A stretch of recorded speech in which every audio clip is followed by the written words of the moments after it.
Hey, so it's been a while since we've talked, but we're still here, and we've done a little bit of work on the bus, and I've got Jen here with me. Hey. And I'm trying to tilt the camera down so she can get in there too. Opposites attract, right?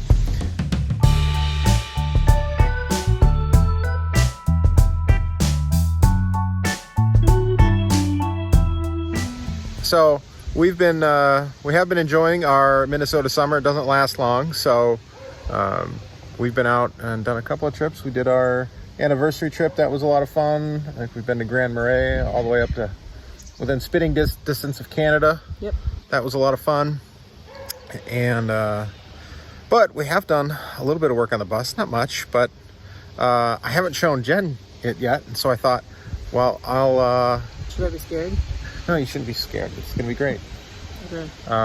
It's actually on right now, but anyway, yeah, let's maybe get to that, and then we got a couple other things to talk about, so let's get to it.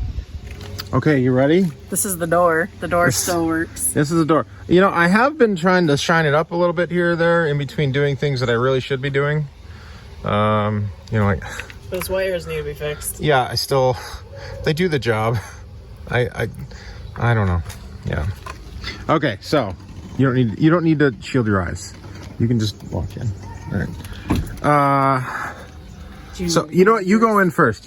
And you know what? And you tell me if you know what's changed. Actually, I saw it before I even walked in. Oh. You put the little light things on. Yep. I only knew to look because we were talking about them in the garage the other day. Oh, what do you think? I like it a lot. Yeah, there used to just I like be. those wires hanging out too. Well, that's what I was asking you about. We got a little switch here, like a reading light for someone there. But there used to be these wires dangling out of all these spots here, but. Yeah, I really like that. And I have, so that's controllable with a switch here. So I can control that. So they're on. So I thought I'd show real quick what those indirect lights are. It's basically these oak pieces that I cut and glued, and then actually this is stapled to kind of hold it together. You don't really ever see them. You just see like that on the wall, and then I nailed it in. But then what I did is, where is it here? This is some 24 volt, yeah. You can see it says 24 volt DC. So I just cut it right here, and I would take that and lay that right in here. And this is a little solder station I have where I soldered 2 leads onto it, and then I already had those wires ran. So, but that's basically how I made those. And I made a couple extra of these because I knew I'd probably screw a couple up or whatever, and I did. But it worked okay.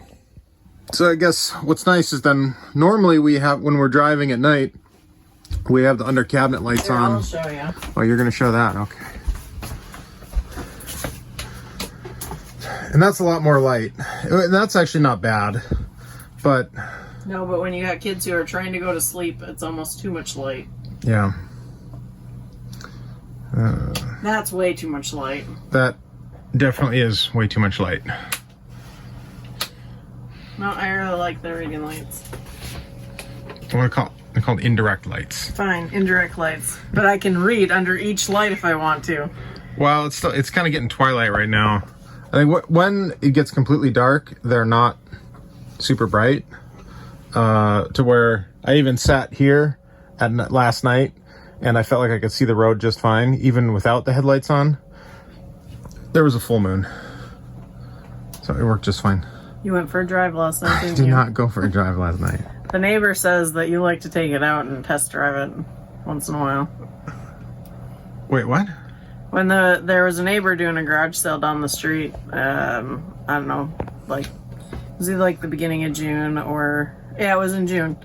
And he's like, oh, I've seen your husband take that bus out every night to take it for a test drive. I don't take it out every night. You did in June. You were testing things. We were getting ready to go on our trip out west, and so you were doing things. I might have been. I think you might have been working on the black tank smell. Yeah. And you were taking it out. It was like 3 or 4 nights in a row, I think. But he had said, he's like, I've seen your husband take the bus out the last 3 nights in a row or something. I don't know. We had a good laugh. I told him he'd like to test drive it. I do. It's a lot of fun. Maybe one of these nights I'll do it. She has driven. She drove, when was it? It was a while ago, and we didn't record it. I don't know. I didn't want to stress her out, but it was fun, but I didn't have to worry about people around me. Like, watching the gauges, making sure you stay in your lines, making sure the van is still attached, stopping in time. That sounds stressful. I'd much rather play my games on my phone, or sleep, or talk to the kids, or you. The other thing I think we're going to mention, I feel like I got to sit down here a little bit. Then I'm at your same height. You sit down next to me. I probably should still stand to be at your same height. Yeah, I don't know. I had teased the idea of doing a kind of like a, what would be called, a budget kind of recap, kind of what we spent on fuel, food, campsites, all that stuff on our trip. And I think there's some people that expressed some interest in that. So I think Jen was going to be compiling that stuff. And then maybe I'll be working on that. Yeah. Although sometimes it's better not to know. What? What you spent. Oh. I thought, like, just ask you questions. So, how much do we spend? And you just have to make something up. Nope. So yeah, I don't know. We don't have a whole lot more. We might have a couple of surprise trips coming up still yet this year, but I don't know. I'll try and keep you updated as we continue to work on stuff and do different things. So. Yeah, I'm not sure what your kids are doing, but our kids are doing hybrid schooling, so I think we're going to school from the road on their off days. It'll be fun. No. It'll be so fun. All right, so yeah. Oh, geez, I almost forgot. You bought another bus? No. I've looked, but no. No, you have. No, the big announcement. We passed 1,000 subscribers, which Woohoo! plenty of people have done it in High five. High five. Plenty of people have done it in shorter time than we have, but it's been a slow and steady crawl there. And so thank you to everyone that has subscribed. Thank you. And you can keep it going, and you can subscribe too, and comment and thumbs up. It feeds the algorithm, all that kind of stuff. So yeah, that's all I have. Bye. Bye.